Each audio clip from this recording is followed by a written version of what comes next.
വളരെ ടേസ്റ്റി ആയിട്ടുള്ളൊരു potato dry fry ഉണ്ടാക്കാം. എങ്ങനെയാണ് ഉണ്ടാക്കുന്നത് നമുക്ക് നോക്കാം. ഇതിനായിട്ട് 2 മീഡിയം ടൈപ്പ് പൊട്ടറ്റോ തൊലി കളഞ്ഞ് കഴുകി വൃത്തിയായിട്ട് എടുത്തിട്ടുണ്ട്.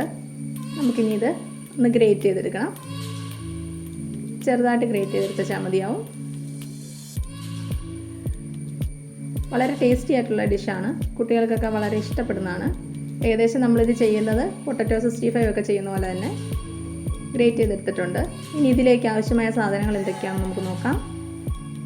ഇനി നമുക്കിതിലേക്ക് 1.5 സ്പൂൺ കാശ്മീരി ചില്ലി പൗഡർ ഇടാം, 1/2 സ്പൂൺ ഗരം മസാല, ആവശ്യത്തിന് മഞ്ഞൾപ്പൊടി. ഇനി നമുക്കിതിലേക്ക് പാകത്തിന് കുരുമുളക് പൊടി എരിവിനനുസരിച്ച് ചേർത്ത് കൊടുക്കുക. ഇനി നമുക്കിതിലേക്ക് ഉപ്പ് ആഡ് ചെയ്യാം. ഉപ്പ് നോക്കിയിട്ട് ആഡ് ചെയ്യണം. ഇനി 1 സ്പൂൺ കോൺഫ്ലവർ, ഇനി 1 സ്പൂൺ അരിപ്പൊടി കൂടിയാണ് നമുക്കിതിലേക്ക് ചേർക്കുന്നത്. എന്നിട്ട് നമുക്കിനി ഇത് നല്ലതുപോലെ മിക്സ് ചെയ്തെടുക്കാം. വെള്ളം ഒന്നും ആഡ് ചെയ്യരുത്. ഇതിൽ പൊട്ടറ്റോടെ വെള്ളം ഉണ്ടാവും. പൊട്ടറ്റോ ഞാൻ ഒന്ന് പിഴിഞ്ഞ് വെള്ളം കളഞ്ഞിട്ടാണ് എടുത്തിരിക്കുന്നത്. എന്നാലും അതിനകത്ത് ഉണ്ടാവും നനവുണ്ട്. അതിലേക്ക് ശകലം നാരങ്ങ നീരൂടെ പിഴിഞ്ഞൊഴിക്കാം. ഇനി നമുക്കിത് നല്ലപോലെ എണ്ണ ചൂടായതിന് ശേഷം ചീനിച്ചട്ടിയിലിട്ട് വറുത്തെടുക്കാം. നിങ്ങൾക്ക് ഇഷ്ടമുള്ള ഷേപ്പിൽ റൗണ്ട് ഷേപ്പിലൊക്കെ കിട്ടും. ഞാൻ സ്പൂണിൽ കോരി ഇടുന്നേ ഉള്ളൂ. നല്ലപോലെ എണ്ണ ചൂടായതിന് ശേഷം ഇടുക. നമ്മൾ എടുത്തിരിക്കുന്നതെല്ലാം എണ്ണയിൽ ചെറിയ ചെറിയ ബോൾസ് പോലെ ഇട്ട് ഫ്രൈ ചെയ്തെടുക്കാം. പെട്ടെന്ന് ഇത് ഫ്രൈ ആയിട്ട് വരും. സിമ്മിൽ വെച്ചിട്ട് വേണം ചെയ്യാനായിട്ട്. ഇടയ്ക്ക് മീഡിയം ഫ്ലെയിമിലേക്ക് മാറ്റി കൊടുക്കാം. ഒരു സൈഡ് മൂത്ത് കഴിയുമ്പോൾ നമുക്കിത് തിരിച്ചിടണം. നല്ലതുപോലെ ഫ്രൈ ആയിട്ട് വരും. ഫ്രൈ ആയിട്ട് വന്നതിന് ശേഷം നമുക്കിത് എണ്ണ തോർന്ന് കോരിയെടുക്കാം. ഇതേപോലെ നമ്മൾ ചെയ്ത് വെച്ചിരിക്കുന്ന എല്ലാം ഫ്രൈ ആയിട്ട് എടുക്കണം. പിള്ളേർക്കൊക്കെ ഭയങ്കരമായിട്ട് ഇഷ്ടപ്പെടുന്ന ഒരു ഡിഷാണ്. ഇടയ്ക്കൊരു വെറൈറ്റി ആയിട്ട് നമുക്കിത് ചെയ്തു നോക്കാവുന്നതാണ്.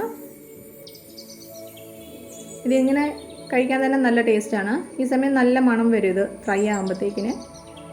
നമുക്കതുപോലെ തന്നെ ബാക്കിയുള്ളത് കൂടെ എണ്ണയിൽ ഇട്ട് കൊടുത്ത് ഫ്രൈ ആക്കിയെടുക്കാം. ഇടയ്ക്കൊന്ന് സിമ്മിൽ നിന്ന് മാറ്റി കൊടുക്കുക. ഇതും ഫ്രൈ ആയി വന്നിട്ടുണ്ട്. പെട്ടെന്ന് തന്നെ ഫ്രൈ ആയി വരും. നമുക്കിത് കോരി മാറ്റാം.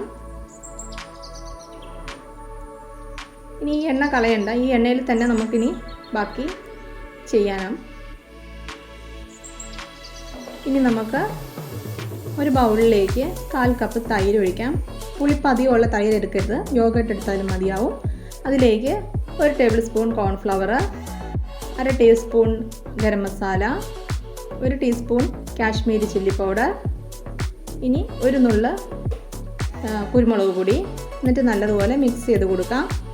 എരിവ് നോക്കിയിട്ട് മാത്രമേ കുരുമുളക് പൊടിയൊക്കെ ചേർക്കാമുള്ളൂ. ഞാൻ കാശ്മീരി ചില്ലിയാണ് ചേർത്തിരിക്കുന്നത്. ഇനി പൊടിയായിട്ട് അരിഞ്ഞ മല്ലി ഇല കൂടി നമുക്ക് ഇട്ട് കൊടുക്കാം. ഇനി പാൻ വെച്ച് ചൂടായതിന് ശേഷം നേരത്തെ പൊട്ടറ്റോ ഫ്രൈ ചെയ്ത എണ്ണ ബാക്കി ഉണ്ടാവുമല്ലോ, അത് നമുക്ക് ഒഴിച്ചു കൊടുക്കാം.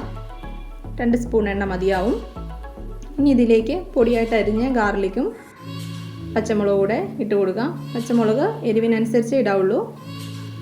ഇനി ഇതിലേക്ക് നമുക്ക് 1 സവോള ചെറുതായി പൊടിയായിട്ട് കൊത്തി അരിഞ്ഞത് അത് നമുക്ക് ഇട്ട് കൊടുക്കാം. നല്ലപോലെ വരണ്ട് വരണം. ഡാർക്ക് ബ്രൗൺ ഒന്നും ആവേണ്ട ആവശ്യമില്ല. സവോളയൊന്ന് പച്ച മാറി വന്നാൽ മതിയാവും. ഇനി ഇതിലേക്ക് ആവശ്യമായ ഉപ്പിട്ട് കൊടുക്കാം. ഉപ്പ് നോക്കിയിട്ട് ഇട്ട് കൊടുത്താൽ മതി. അധികം ഇടണ്ട. ആവശ്യമുണ്ടെങ്കിൽ പിന്നീട് നമുക്ക് ഇട്ട് കൊടുക്കാവുന്നതാണ്. ഇനി ഇതിലേക്ക് നമുക്ക് ചില്ലി ഫ്ലേക്സ് കൂടി ആഡ് ചെയ്യാനായിട്ടുണ്ട്. സിമ്മിലിട്ടിട്ട് ചെയ്യാൻ നോക്കുക. 1/4 സ്പൂണോളം മതിയാവും. എരിവിനനുസരിച്ച് മാത്രമേ ആഡ് ചെയ്യാവുള്ളൂ. ഇത് നല്ലതുപോലെ ഇളക്കി കൊടുക്കുക. ഇതിൻ്റെ ചില്ലി ഫ്ലേക്സിൻ്റെയും സവോളയുടെയൊക്കെ ഒന്ന് പച്ച ചുവ മാറുന്നത് വരെ ഇളക്കി കൊടുക്കണം. ഇനി ഇതിലേക്ക് നമ്മൾ തൈരിൻ്റെ മിശ്രിതം ഒഴിച്ചു കൊടുക്കുകയാണ്. ഇനി നമുക്ക് ഇളക്കി കൊടുക്കാം. ഇനി ഇത് വറ്റി ഇതിൻ്റെ എണ്ണ തെളിഞ്ഞ് വരണം. നമ്മൾ ചേർത്തിരിക്കുന്ന പൊടി പച്ചയ്ക്കായതുകൊണ്ട് അതിൻ്റെ പച്ചച്ചോവയെല്ലാം മാറണം. തൈര് കുറുകി അതിനകത്ത് വരും. എന്നിട്ട് അതിൽ എണ്ണ തെളിഞ്ഞ്, ഇപ്പം നിങ്ങൾക്ക് കണ്ടാൽ മനസ്സിലാവും, എണ്ണ തെളിഞ്ഞ് ഇതിൻ്റെ പച്ചയെല്ലാം മാറി, പച്ച ചുവയെല്ലാം മാറി എണ്ണ തെളിഞ്ഞ് വന്നിട്ടുണ്ട്. ഇനി ഇതിലേക്ക് നമ്മുടെ പൊട്ടറ്റോ ഇട്ട് കൊടുക്കാം. എന്നിട്ട് നല്ലതുപോലെ ഇളക്കി കൊടുക്കാം. ഈ സമയം ഒരു പൊട്ടറ്റോ 65-ൻ്റെയൊക്കെ സ്മെല്ലാണ് വരുന്നത്. പക്ഷേ അതുപോലെയല്ല നമ്മൾ ചെയ്തിരിക്കുന്നത്. നമ്മളിത് നല്ല ഡ്രൈ ഫ്രൈ ആയിട്ടാണ്. ഇത് ഇങ്ങനെ കഴിക്കാം സോസിൻ്റെ കൂട്ടത്തിൽ, അല്ലെങ്കിൽ ചപ്പാത്തിയുടെയോ ഒപ്പത്തിൻ്റെയൊക്കെ കൂട്ടത്തിൽ ഒരു സൈഡായിട്ട് നമുക്ക് കഴിക്കാവുന്നതാണ്. അധികം സ്പൈസി ഒന്നുമല്ല, ചെറിയൊരു പുളിപ്പുണ്ടാവും തൈരിൻ്റെ. അപ്പോൾ നല്ലൊരു ടേസ്റ്റാണ് കിട്ടുന്നത്. എന്നും പൊട്ടറ്റോ കഴിക്കുന്നതിലൊരു വെറൈറ്റി ആയിട്ട് ചെയ്യുമ്പം കുട്ടികൾക്കായാലും ഇഷ്ടപ്പെടും. ഏകദേശം ഇത് ആയിട്ടുണ്ട്. നമുക്കിത് മാറ്റാം. അധികം നേരം വെക്കേണ്ട ആവശ്യമില്ല. നമ്മൾ പൊട്ടറ്റോ കുക്ക് ചെയ്തെടുത്തിട്ടാണ്. ഇനി അതിലേക്ക് മസാലയെല്ലാം പൊട്ടറ്റോയിലേക്കൊന്ന് പിടിച്ചാൽ മാത്രം മതിയായിരുന്നു. സ്വാദിഷ്ടമായ പൊട്ടറ്റോ ഡ്രൈ ഫ്രൈ റെഡി ആയിട്ടുണ്ട്.